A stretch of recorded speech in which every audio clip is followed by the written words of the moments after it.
gimana sih kalau misalnya kita bawa belanja dari luar ke Indonesia, ke tanah air gitu ya, aturannya seperti apa, persyaratannya seperti apa, atau mungkin juga ada penasaran seperti pajak yang harus dipenuhi seperti apa gitu ya.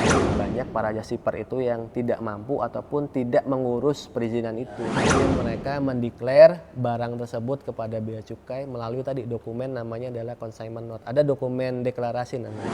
Earpods.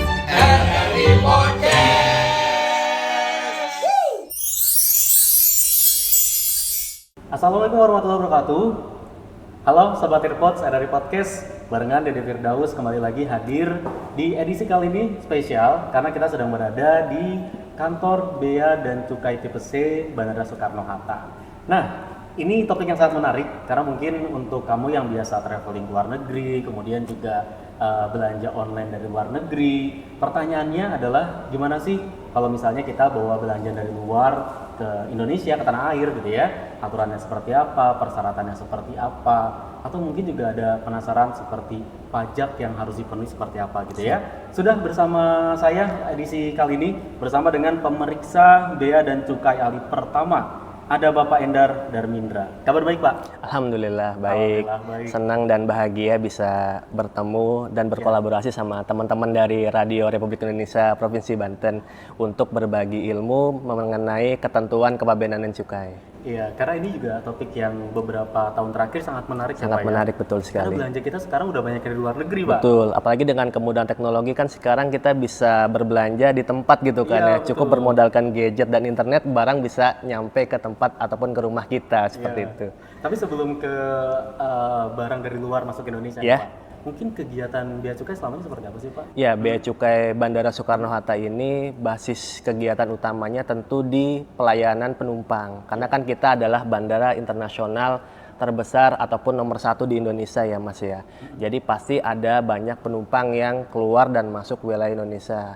Disitulah kita melakukan pengawasan dan berkaitan juga dengan tema kita. Bagaimana sih ketentuan yang harus kita ketahui terkait mengenai pembawaan barang penumpang dari luar negeri masuk ke Indonesia. Itu basis kegiatan kita yang terbesar pertama. Yang kedua, tadi sudah benar di-mention juga, kita ini kan adalah titik masuk ataupun gerbangnya barang-barang masuk ke Indonesia, khususnya melalui barang kiriman ataupun belanja online.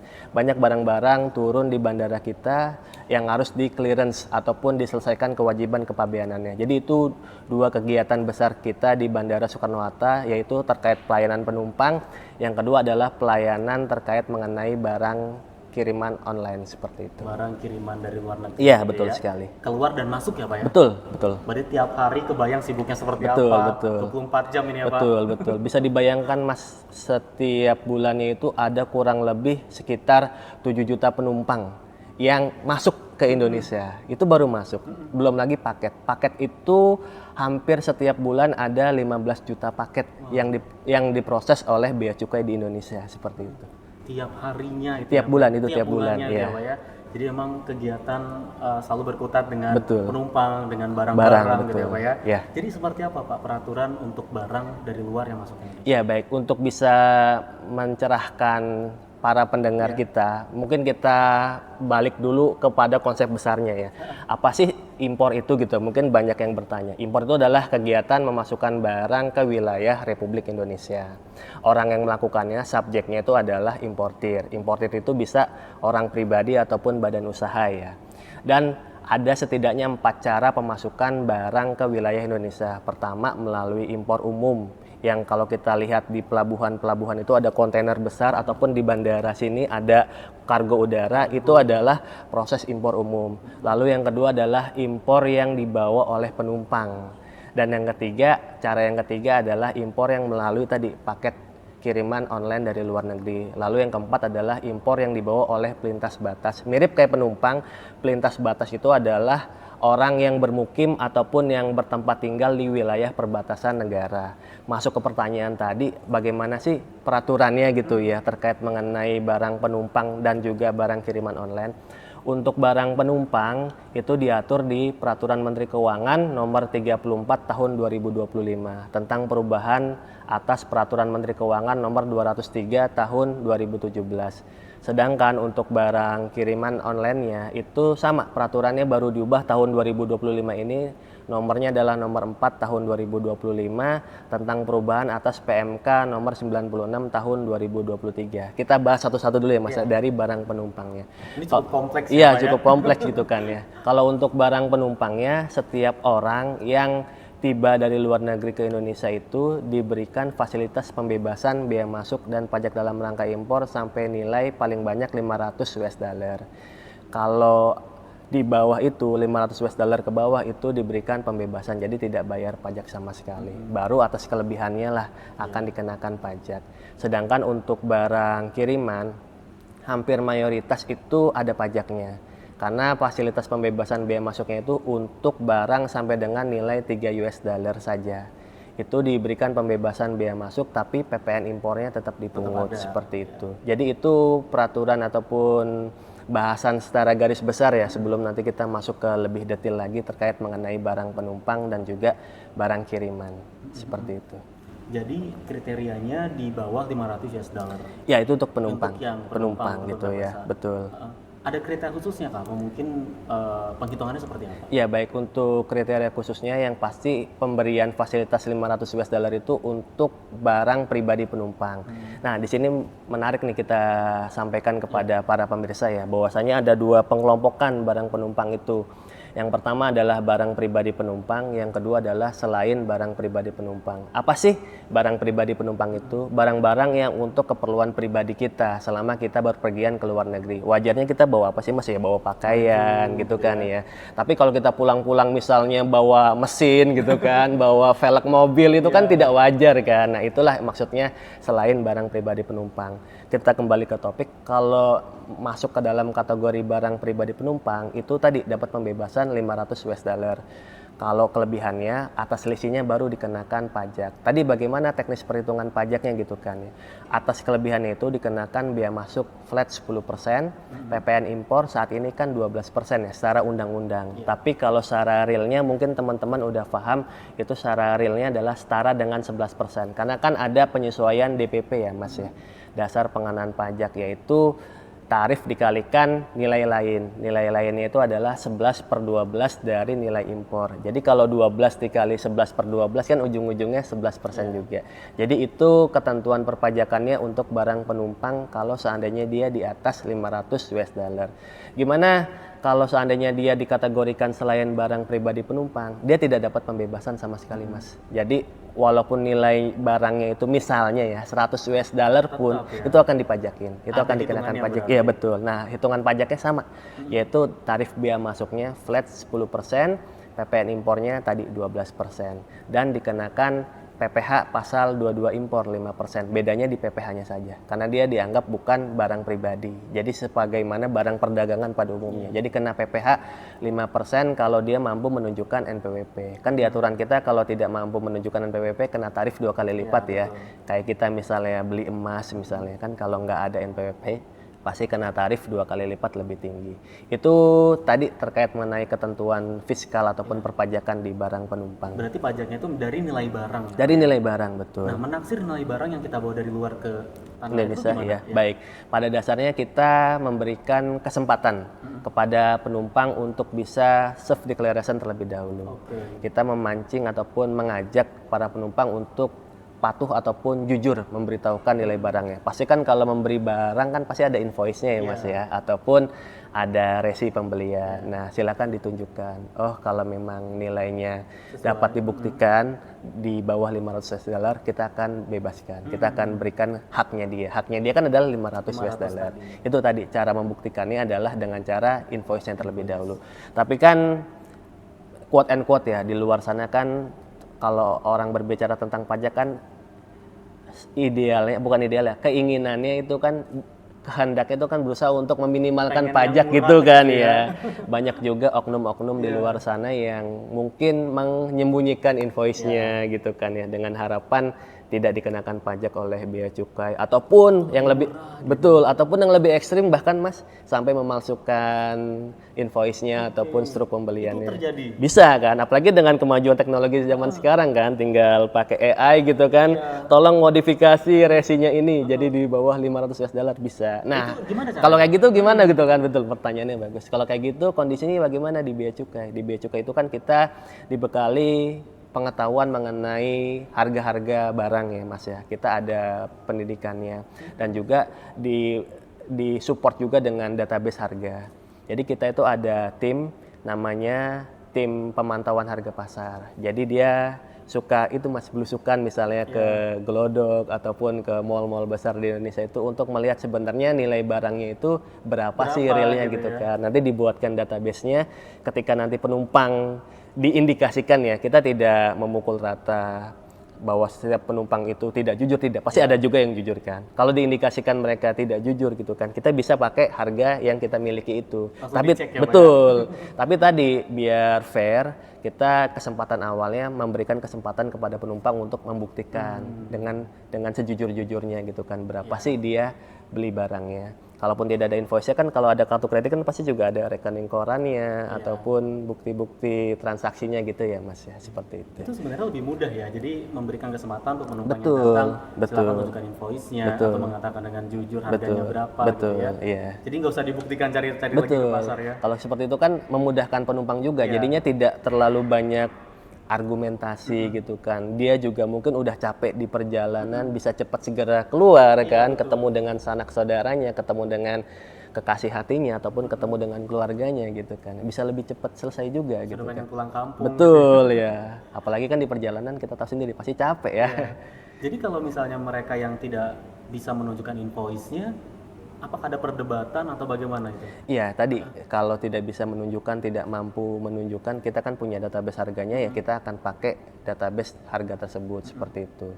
Nanti kita akan hitungkan pajaknya sekian, nanti yang bersangkutan ya silakan memenuhi ataupun melakukan pembayaran kepada kas negara seperti Untuk itu. barang yang Untuk sudah dibawa. barang yang sudah dibawa dan untuk pajak yang sudah dihitungkan tadi. Tadi ada yang kelewat nih Pak, mengenai barang pribadi yang dibawa dari luar Iya. ke tanah airnya kan $500 Iya. gitu ya, sebagai barang pribadi kan pakaian, sepatu Iya, betul. gitu ya. Kalau mereka bawanya berlebihan misalnya, bajunya lebih banyak, sepatunya bisa 3 pasang, 4 pasang, Baik. mungkin beli Baik. dari sana, Baik, di sini baik. dipakai, itu gimana? Baik, ini pertanyaannya bagus banget ini. Mungkin mewakili seluruh netizen yang menyaksikan acara ini ya. Jadi pada dasarnya kita memiliki namanya manajemen resiko ya Mas ya. Jadi kita akan lihat tingkat kewajarannya. Masnya berapa hari sih di luar negeri? Oh misalnya cuman tektok gitu kan, pagi nyampe, sorenya udah pulang gitu kan, mungkin aja kan, mungkin untuk keperluan bisnis ataupun lain halnya gitu kan. Tapi bisa pulang-pulang bawa baju sampai ratusan pasang, sampai ratusan pieces misalnya gitu kan ya. Dan udah gitu kondisinya baru semua lagi gitu kan ya, dan bermerek mahal pula gitu kan. Nah disitulah kan kita bisa menilai itu wajar atau tidak gitu kan ya, setidaknya dari jumlah. Makanya nanti di kesempatan ini juga kami ingin mengedukasi kepada masyarakat ya. Kalau bisa, bawalah barang yang sewajarnya dan secukupnya saja. Karena kenapa? Ada multiplier efeknya gitu kan. Mungkin yang banyak masyarakat tidak tahu adalah, dan banyak masyarakat yang berargumen bahwa ini kan uang saya belanja sendiri kok sampai bea cukai sampai memajakin kami gitu kan. Padahal sebenarnya tujuan kita itu jauh lebih besar daripada apa yang masyarakat bayangkan. Yaitu apa Mas? Kalau seandainya barang-barang dari luar dapat dengan mudah masuk ke Indonesia, kasihan UMKM kita, industri-industri dalam negeri kita yang mereka sudah patuh bayar pajak setiap tahunnya, tapi mereka akan kalah bersaing dengan barang-barang yang masuk dengan cara seperti itu gitu kan. Pasti kan dari harga jualnya aja pasti udah lebih rendah dong, karena mereka berusaha tadi meminimalkan pajak serendah mungkin gitu kan. Kasihan. Itu yang mungkin tidak tercapture di masyarakat, bahwasanya ada peran besar bea cukai di situ, bukan hanya sebatas semata-mata untuk menambah penerimaan negara saja, bukan, tapi kita punya fungsi lain, yaitu community protector. Salah satunya adalah melindungi industri dalam negeri kita. Bisa dibayangkan kan, mereka yang patuh, yang jujur, yang taat bayar pajak akan kalah dengan yang gitu ya, thrifting kayak gitu kan, yang nanti kita bahas soal itu Pak. Baik. Kita balik lagi mengenai tadi bahwa barang pribadi yang tadi bisa sepatu berapa pasang. Kan kalau kita lihat dari online biasanya ada beberapa tips kayak misalnya tag-nya dilepas, Iya. kardusnya nggak dibawa gitu Iya, ya. iya. Itu salah satu siasat mengakali atau memang nanti akan tetap terhitung Pak? Ya, itu memang salah satu modus ataupun tantangan yang Bea Cukai kerap hadapi di Iya. lapangan gitu ya.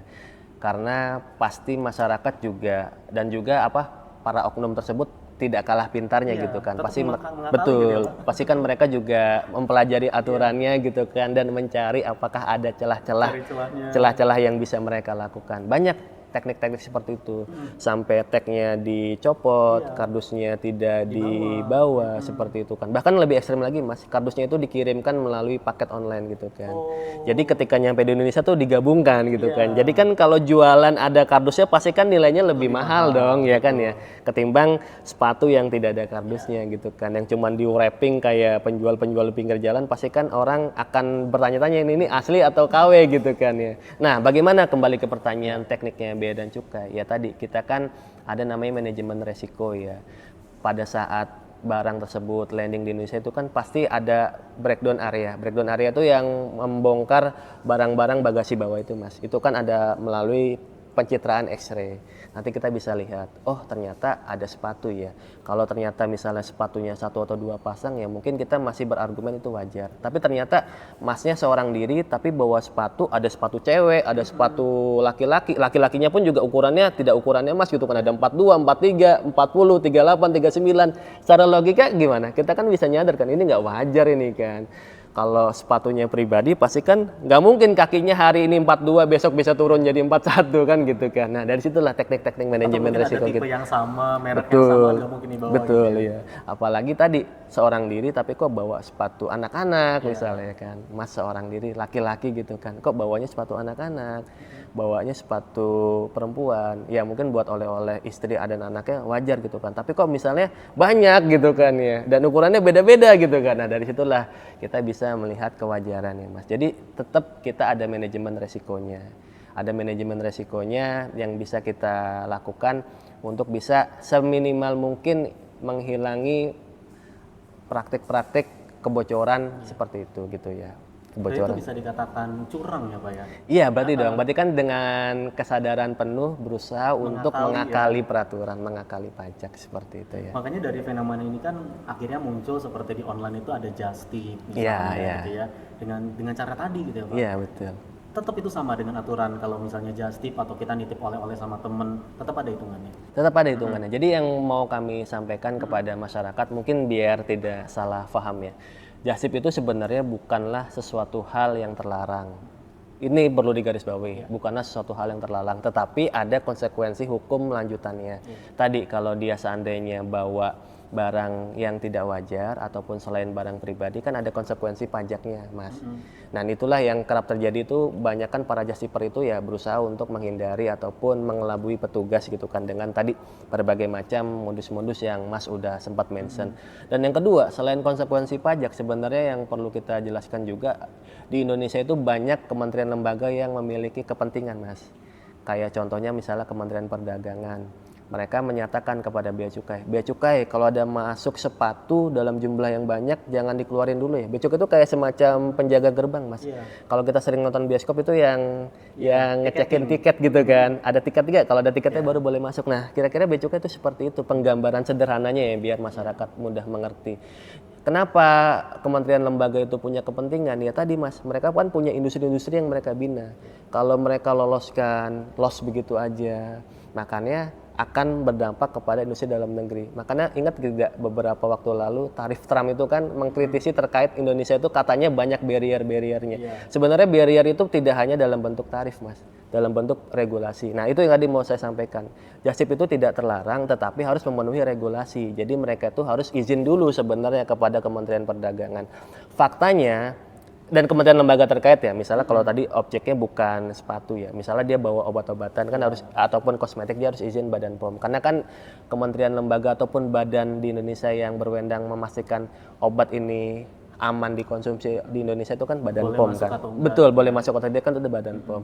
Singkat cerita, mereka itu boleh memasukkan barang selama dapat izin dari kementerian lembaga terkait. Nah, faktanya, Mas, di dalam kenyataannya banyak para just shipper itu yang tidak mampu ataupun tidak mengurus perizinan itu. Itulah yang menjadi seakan-akan stigma di masyarakat just tip itu terlarang gitu kan. Sebenarnya tidak terlarang, tapi harus memenuhi perizinan dari kementerian, lembaga ataupun badan terkait gitu. Jadi ada prosedurnya. Ada bagaimana prosedurnya. dia ini bisa nanti dikatakan sebagai just tipper. Gitu. Iya, betul. Berarti nanti akan ada pembedaan mereka yang sudah punya mengantongi izin misalnya. Betul. Sebagai just tipper tadi bawa ke Indonesia, barang-barang hitungannya berbeda. Tadi karena dia selain barang pribadi ya hitungannya berbeda, Mas. Karena yang barang pribadi itu kan dikasih pembebasan ada saldo ataupun haknya dia 500 US dollar. Sementara kalau just shipper itu pasti tidak dapat pembebasan 500 US dollar. Jadi berapapun nilainya akan dipajakin. Selain tidak dapat fasilitas 500 US dollar itu, dia juga berkewajiban memenuhi perizinan ataupun peraturan dari kementerian lembaga, terkait badan terkait itu. Seperti itu. Oh berarti memang karena ini kan komersil ya kalau misalnya Betul, just tipper itu betul ya, buat komersil, buat untuk memperkaya dirinya sendiri iya, kan. apapun Usaha. yang dia bawa sebagai barang just tip itu Iya. ada hitungannya di sini. Ada hitungannya, ada pajaknya. Tadi tidak dapat, kita rekap lagi, tidak dapat pembebasan 500 US dollar. Kalau tadi pajaknya sama sih, flat, bea masuk 10%. Bea masuk itu apa sih, Mas Endar gitu kan, Mas Dede? Bea masuk itu adalah pungutan negara yang dikenakan terhadap barang impor itu bea masuk. Kalau PPN kan pajak pertambahan nilai. Karena kan PPN itu kan dikenakan atas penyerahan barang dalam negeri maupun barang yang masuk dari luar negeri, itu PPN. Dan juga ada pajak penghasilan. Kenapa aja kena pajak penghasilan? Karena kan untuk bisnis. Iya betul. Bisnis pasti ada penghasilan, Komersil tadi ya. betul, ada omset ataupun ada penghasilan yang dia raih. Makanya dia kena PPh 5%, kalau PPN kan sama semua ya, 12%. Selama dia punya NPWP 5% PPh-nya ya. Kalau tidak punya berarti 10%. Itu ketentuan pajaknya. Dan yang kedua memenuhi perizinan dari kementerian lembaga terkait seperti itu. Yang perizinan itu harus diurus. Gitu ya. Betul, betul. Dan diurusnya itu sebenarnya sebelum. Jadi bagaimana dia bisa urus ketika saat dia membawa barang ya kan gitu kan. Iya. Pasti dia harus urus dulu sebelum dia berangkat ke luar negeri untuk belanja-belanja seperti itu. Harus punya izin dulu. Betul, betul sekali. Betul. Ya, kalau tadi kan berarti tentang just tip Pak. Nah ini Iya. juga ada fenomena lain ini Iya. terkait dengan gift dari teman yang ada di luar negeri. Baik, baik. Misalnya hadiah atau mungkin Iya. pernah menang lomba atau apa dikirim Iya, ke tanah baik. air itu gimana? Iya, baik. Sebelum kita masuk ke dalam konteks itu, saya izin lengkapi dulu ya tentang ketentuan barang kiriman. Kalau tadi Selain kan dari penumpang gitu ya. betul. Kalau tadi kan kita udah bahas panjang lebar tentang barang penumpang ya. Sekarang kita barang kiriman. Barang kiriman kalau teman-teman yang menyaksikan itu masih bingung, sederhananya apa sih, Mas? Gitu kan. Barang kiriman itu adalah barang yang dikirim melalui penyelenggara pos. Pos itu tidak selalu identik dengan PT Pos Indonesia ya. Pos itu kan adalah nama umum ya. Semua bidang industri yang bergerak di perposan itu namanya adalah penyelenggara pos. Dan kalau di Indonesia itu pasti kalau tidak sektor pemerintah pasti ada juga sektor swastanya kan. Ya kayak di dunia penyiaran kan ada RRI, mungkin juga ada stasiun radio swasta lainnya. Nah, kalau di dunia perposan itu ada PT Pos Indonesia dari wakil pemerintahnya, ada juga sektor privat seperti kayak FedEx, DHL dan lain semacamnya. Dan itu ada perlakuan yang harus dipenuhi ataupun diketahui oleh masyarakat terkait barang kiriman ya. Termasuk yang belanja online. Betul, gitu ya. betul. Nanti kita akan masuk yang hadiah sama case-case yang sempat viral pada umumnya. Tapi kita jelaskan dulu. Kalau barang kiriman itu, kalau nilai barangnya sampai 3 US dollar, itu yang dibebaskan bea masuknya. PPN dikenakan, PPh dikecualikan. Itu yang masyarakat perlu ketahui. Tapi kalau nilainya di atas 3 US dollar sampai 1.500 US dollar dan dia dideklar dengan consignment note. Consignment itu CN ya, ataupun semacam kayak bukti kontrak antara pengirim dan juga si perusahaan pengirimannya, perusahaan jasa ekspedisinya, itu namanya consignment note. Sampai dengan 1.500 US dollar itu bea masuknya flat 7,5%, PPN 12%, PPh tidak dipungut untuk komoditas umum. Nanti ada namanya komoditas tertentu, itu nanti tarifnya juga beda gitu ya. Tarifnya beda, PPN-nya kenanya 12% sama tarif bea masuknya itu berkisar dari 15 sampai 25%, 15 dan 25%, dan PPh-nya itu adalah sebesar 5% kalau dia memiliki NPWP. Kalau tidak memiliki NPWP dikenakan 2 kali lipatnya 10%. Namun kalau barangnya di atas 1.500 US dollar, dia terkena tarif bea masuk MFN, bea masuk umum, bea masuk yang berlaku sama kepada semua negara. PPN-nya 12% dan PPh-nya sesuai dengan ketentuan perpajakan yang berlaku. Bahkan kalau ada bea masuk tambahan dikenakan. Itu overview mengenai ketentuan perpajakan dari barang kiriman ya. Sekarang kita masuk ke pertanyaan terkait mengenai barang hadiah itu bagaimana Mas Endar, hal-hal yang harus kita ketahui. Yang perlu digarisbawahi oleh masyarakat, barang hadiah ini bukanlah barang hadiah karena kita kenal ataupun dekat dengan sebuah ataupun seorang gebetan di luar negeri gitu kan, dia jatuh hati sama kita lalu mengirimkan barang hadiah, bukan seperti itu hadiahnya. Itu masuknya adalah ya barang kiriman umum gitu kan. Tapi hadiah yang diatur di dalam peraturan adalah hadiah atas perlombaan ataupun hadiah atas prestasi.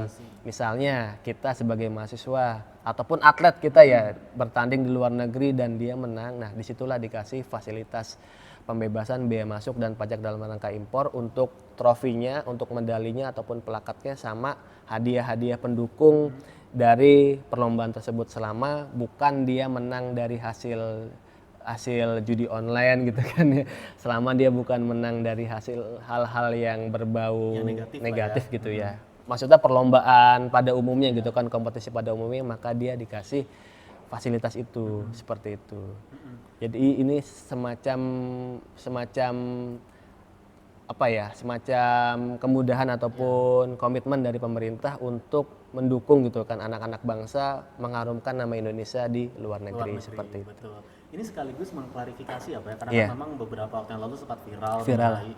Hadiah gitu kan. Cukai, kemudian ada alat-alat yang diperuntukkan untuk pendidikan, bahkan beberapa juga tertahan di bea cukai. Itu sebenarnya kenyataannya gitu ya, yang terjadi seperti apa sih Pak? Ya baik, kita masuk ke dalam yang hadiah perlombaan dulu.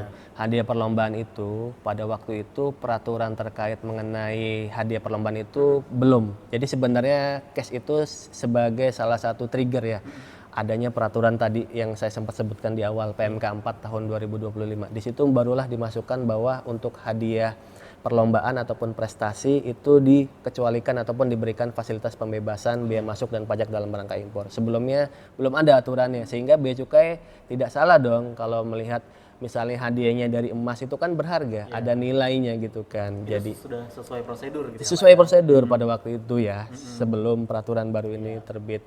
Dan disitulah mungkin yang timbul ketidakberkenanan dari si penerima. Kan saya udah mengharumkan nama bangsa, kok negara belum ada nih rewardnya kepada kami gitu kan ya. Memang pada saat itu terus terang saja peraturannya belum ada gitu kan. Jadi itu sebagai bentuk klarifikasi bahwasanya memang bea cukai sudah melakukan sesuai dengan prosedurnya. Jadi ditaksir nilainya berapa.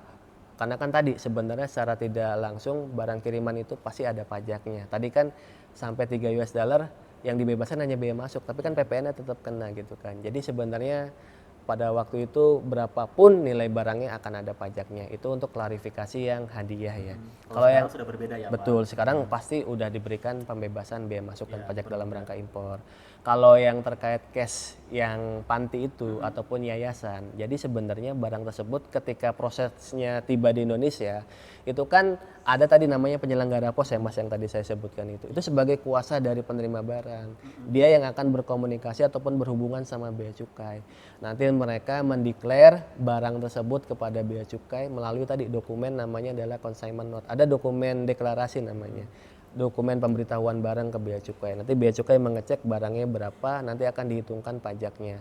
Kejadiannya pada waktu itu barangnya sudah tiba, tetapi belum ada proses lebih lanjut dari PJT-nya itu, perusahaan jasa titipannya itu untuk mendeklar barangnya kepada bea cukai. Jadi kesannya kayak seakan-akan bea cukai menahan gitu kan. Padahal memang posisi barangnya idle gitu kan, dibiarkan begitu saja gitu ya. Kembali ke pertanyaannya, kalau seandainya penumpang baru tiba dari luar negeri, apakah semua barangnya akan diperiksa?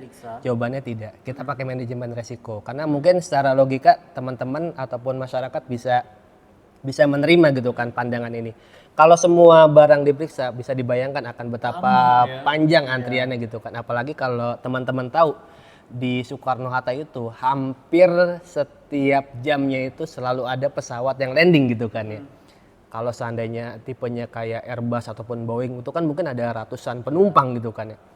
Kalau semuanya diperiksa dalam kurun waktu yang pesawat tiba saling berdekatan itu, bahkan dalam satu waktu pun bisa aja ada 3 pesawat landing, bisa dibayangkan dan akan betapa panjangnya antrian. Jadi kita pakai Petugas nggak sebanyak itu ya Pak? betul. Nanti akan viral di mana-mana gitu kan.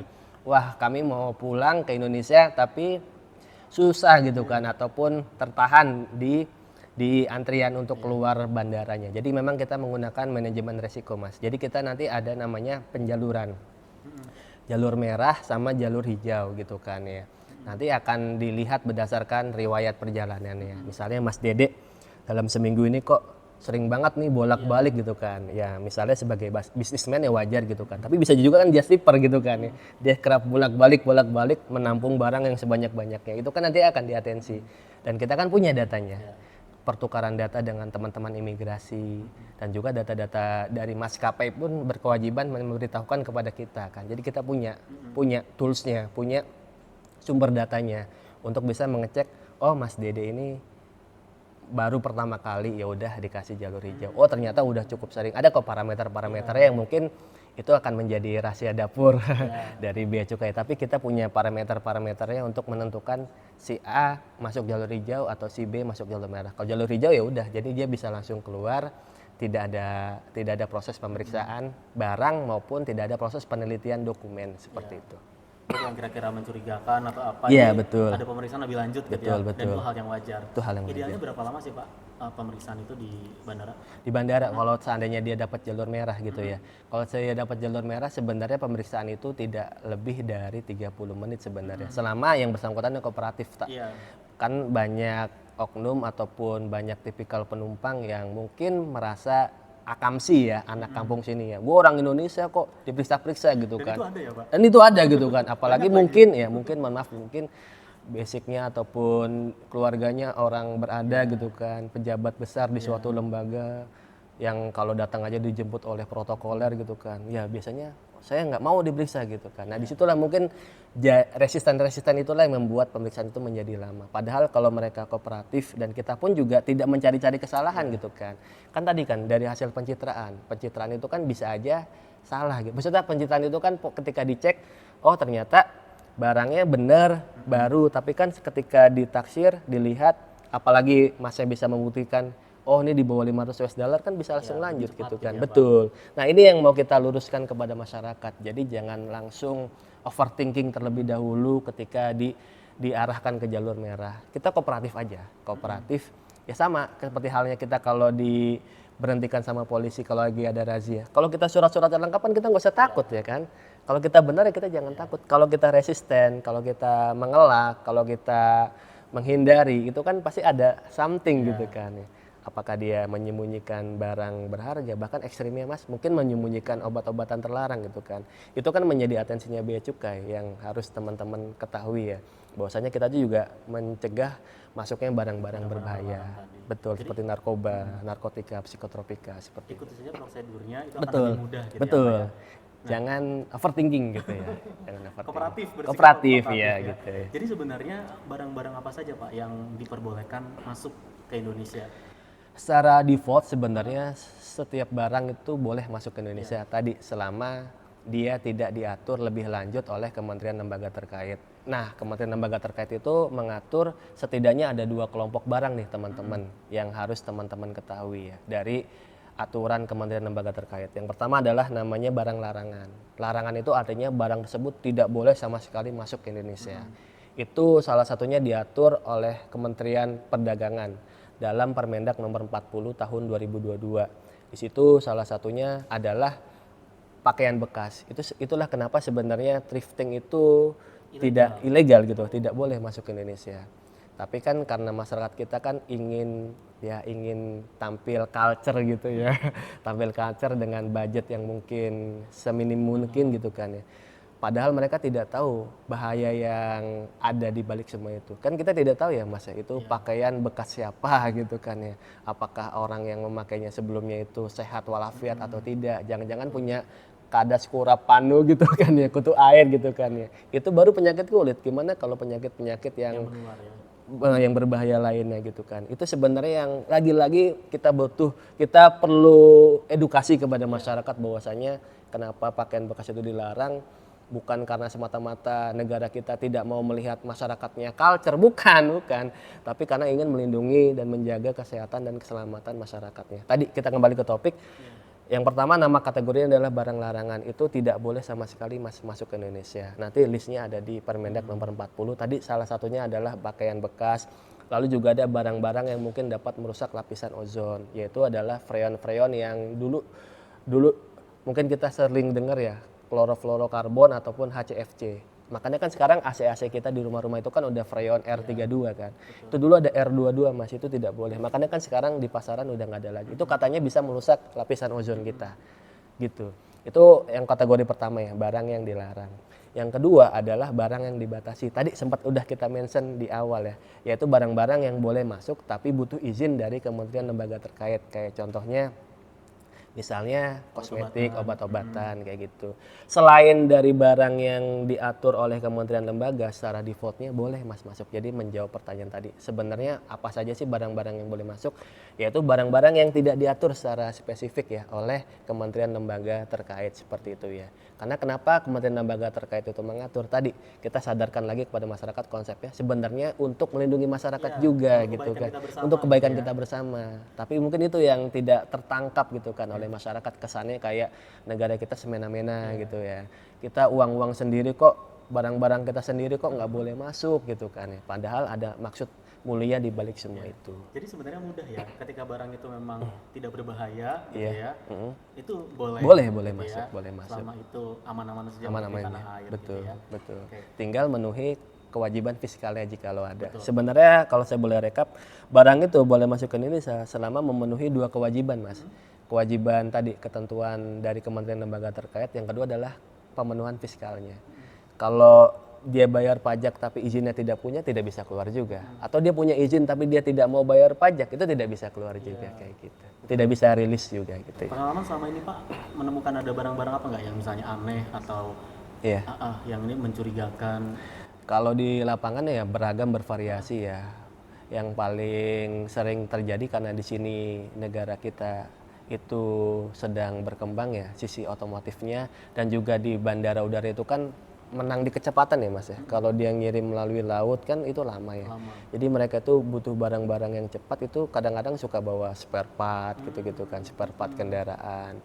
Ataupun bahkan yang lebih ekstrimnya karena mungkin industri besi baja kita itu ada perizinan yang perlu dipenuhi. Kadang-kadang juga ada penumpang yang bawa besi baja kayak gitu kan ya. Ya dipakai untuk kepentingan apa? Untuk kepentingan korporasinya juga, untuk kepentingan perusahaannya juga, komersialnya juga.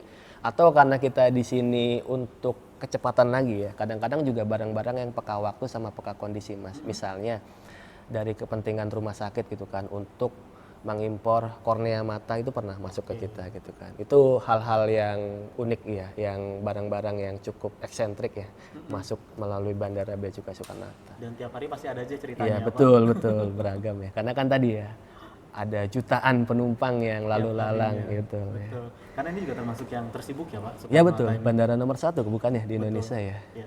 Jadi pertanyaan berikutnya, kalau misalnya barang kita ternyata kena nih nama bea cukai, misalnya tertahan atau itu, prosedur nebusnya seperti apa? Dan kalau tidak ditebus seperti apa? Sebenarnya diksi yang lebih tepat itu adalah barang tersebut disimpan sementara waktu agar si penumpang itu memenuhi kewajiban dari kementerian lembaga terkaitnya itu Mas. Jadi ketika barang tersebut ternyata membutuhkan izin dan dia pada saat itu tidak memenuhi izin, nanti kita keluarkan namanya SPP, surat penangguhan pengeluaran barang, SPP, surat penangguhan pengeluaran barang. Kita minta yang bersangkutan itu untuk memenuhi perizinan gitu kan ya. Dan itulah mungkin kesannya kayak bea cukai menahan barang gitu kan. Padahal tidak ada peraturan bea cukai yang menahan barang. Yang ada adalah peraturan kementerian lembaga terkait yang dititipkan kepada bea cukai. Tadi bea cukai kayak tiketing itu, petugas tiketing yang di bioskop itu gitu ya. Jadi banyak masyarakat yang menganggap bea cukai menahan barang. Padahal sebenarnya adalah menangguhkan sementara waktu sampai yang bersangkutan mampu memenuhi izin. Kalau tidak mampu juga, nanti kita kasih batas waktu dong, kan nggak mungkin selama selama-lamanya kita tampung di gudang kita kan. betul. Itu dikasih waktu di PMK-nya, PMK 178 tahun 2019 tentang barang tidak dikuasai, barang dikuasai negara, sama barang menjadi milik negara, BMMN. Itu selama 30 hari Mas. Kalau dia 30 tidak hari, 1 bulan ya? betul. Kalau tidak diurus nanti kita akan tetapkan menjadi barang tidak dikuasai BTD. Nanti dari BTD itu akan berlanjut ke proses selanjutnya, yaitu menjadi barang dikuasai negara. Untuk nantinya endingnya 2 Mas. Kalau seandainya dia masih memiliki nilai jual, itu kita akan lelang. Makanya mungkin teman-teman sering mendengar lelang gitu kan. lelang gitu Ya, itu lelang yang diselenggarakan secara resmi oleh pemerintah ya di lelang.go.id. Ini juga penting kita sampaikan ya, karena banyak lelang-lelang palsu gitu kan. Di Instagram misalnya, barang jutaan bea cukai dilelang gitu kan, iPhone misalnya yang saat ini harganya masih 20-an juta tapi bisa sampai harganya 1 juta gitu kan. Itu adalah penipuan Mas. Lelang yang resmi adalah di lelang.co.id. Itu tadi ending yang pertama adalah dilelang. Kalau yang kedua, kalau seandainya barangnya tersebut bisa peka waktu ataupun peka kondisi, misalnya barangnya mudah busuk Mas, kayak tadi makanan misalnya kan, dulu sempat rame kan mikban ya, makanan itu kan akan cepat busuk ya Mas ya, dan busuk nanti malah jadi berbahaya, jadi bakteri, timbul penyakit, makanya kita akan musnahkan. Musnahkan yang tersebut pun tidak bea cukai seorang diri, biasanya kita menggandeng Badan POM juga selaku badan pengampunya ya, badan pengawasnya untuk kita musnahkan. Sebenarnya ada juga opsi yang ketiga, yaitu adalah dihibahkan. Kayak dulu kita saat pandemi ya Mas, ada masker masuk banyak ke Indonesia. Saat itu kan masker langka dan mahal banget ya. Saya aja masih sempat merasakan beli masker 300.000 loh. Saking FOMO-nya pada waktu itu ya. Beli masker hanya 10 pieces 300.000 gitu kan. Itu dulu banyak yang tidak memenuhi ketentuan gitu kan. Dan itu tahu tidak, kita hibahkan kepada yang membutuhkan, kayak rumah sakit, klinik-klinik. Itu opsi, 3 opsi yang bisa dilakukan untuk menjawab pertanyaan itu. Kalau seandainya barang kita tidak mampu memenuhi regulasi, endingnya prosesnya sebagaimana kayak gitu. Tapi tetap dikasih kesempatan bagi yang bersangkutan untuk memenuhi izinnya. Tapi tadi ada tenggat waktunya ya, 30 hari itu. Bahkan sebenarnya sampai sebelum dilelang pun masih bisa diurus. H-2 sebelum lelang pun masih bisa diurus Mas. Gitu. Itu terjawab sebenarnya gitu ya. Jadi memang kalau barangnya tertahan sementara gitu ya, diurus ininya persyaratannya itu bisa diambil kembali. Bisa diurus oleh yang bersangkutan. Oke. Nah ini kan juga pertanyaan besar sebenarnya yang jadi masyarakat kan memang selalu lihat dari sisi negatifnya, viral gitu ya. Jadi kenapa sih memang barang-barang dari luar itu yang masuk ke tanah air ini Pak harus masuk bea cukai, harus ada pajak dan lainnya pemeriksaan? Itu mungkin bisa dijelaskan seperti apa? Baik. Sekaligus meluruskan gitu ya Pak. Betul, baik. Bagus pertanyaannya. Jadi mungkin ini juga menjadi pertanyaan masyarakat secara umum ya, kenapa sih harus ada bea cukai di pintu masuk negara kita? Jadi secara best practice internasional, setiap negara itu harus ada 3 elemen, yaitu customs, immigration, dan kuarantin. Kuarantin itu ada kuarantin orang, ada kuarantin selain orang gitu kan. Siapa tahu dia bawa hewan gitu kan, tumbuh-tumbuhan. Kan kita tidak tahu tumbuh-tumbuhan itu membawa penyakit atau tidak gitu ya. Itu harus ada ketiga elemen itu, dan itu adalah sesuatu hal yang mutlak harus ada. Makanya bea cukai itu pasti masih dibutuhkan oleh negeri kita ini, dan tidak mungkin tidak ada. Dan yang harus kita sadarkan kepada masyarakat, kenapa bea cukai itu hadir di sana, sebenarnya tidak semata-mata karena untuk mencari penerimaan negara saja, bukan. Tapi ada maksud yang lebih mulia lagi di balik semua itu. Yang pertama, kita ada fungsi yang namanya adalah community protector. Sebenarnya tadi kita udah sempat singgung ya community protector. Sebenarnya bea cukai itu ada 4 fungsi ya. Revenue collector sebagai, karena kita aparatus fiskal ya, jadi kita memungut pajak. Lalu yang kedua adalah community protector, melindungi masyarakat tadi dari masuknya barang-barang berbahaya ataupun melindungi industri dalam negeri. Yang ketiga, kita adalah sebagai trade facilitator untuk fasilitasi perdagangan agar industri-industri dalam negeri kita mampu bersaing di internasional gitu kan. Lalu yang keempat adalah industrial assistant, mengasistensi industri-industri kita dengan cara apa? Dengan cara memberikan fasilitas-fasilitas fiskal. Banyak barang-barang bahan baku yang masuk dari luar negeri itu dikasih pembebasan Mas. Biar dapat bahan baku murah, biar mampu menciptakan produk finish good yang berkualitas dan mampu berdaya saing tinggi. Kembali ke topik kenapa bea cukai ada, itu salah satunya tadi menjalankan fungsi community protector agar masyarakat kita itu terlindungi, karena fokusnya bea cukai barang. Tadi kan imigrasi orang, apakah orang tersebut legal masuk ke Indonesia atau tidak, apakah masuk daftar Interpol atau tidak gitu kan. Kalau kuarantin kan lebih kepada kesehatannya. yang bersangkutan masuk sehat atau tidak gitu kan. Jangan-jangan bawa penyakit, bawa COVID kayak misalnya kayak waktu dulu kan ternyata banyak dibawa oleh pendatang-pendatang yang ke Indonesia. Nah, bea cukai itu di aspek barangnya. Apakah barang tersebut aman atau tidak dikonsumsi oleh masyarakat Indonesia, aman atau tidak dipakai oleh masyarakat Indonesia, aman atau tidak untuk dipergunakan sehari-hari oleh masyarakat Indonesia. Itu yang ingin kita kuatkan ya, pesan itu. Jadi tidak semata-mata untuk mencari penerimaan negara saja. Karena kalau kita boleh bongkar ya, penerimaan negara dari barang penumpang itu tidak signifikan, Mas. Penerimaan negara yang paling besar itu adalah melalui impor besar yang dari kontainer-kontainer itu gitu kan. Ini memang tantangannya, challenge-nya bea cukai ya. Secara fiskal tidaklah begitu besar, tapi secara riak gitu ya, secara riuh gitu. Riuh rendah di masyarakat itu cukup tinggi di bandara gitu kan. Karena mungkin stakeholdernya tadi masyarakat umum yang mungkin belum teredukasi dengan baik, makanya acara ini bagus banget gitu kan untuk memberikan edukasi.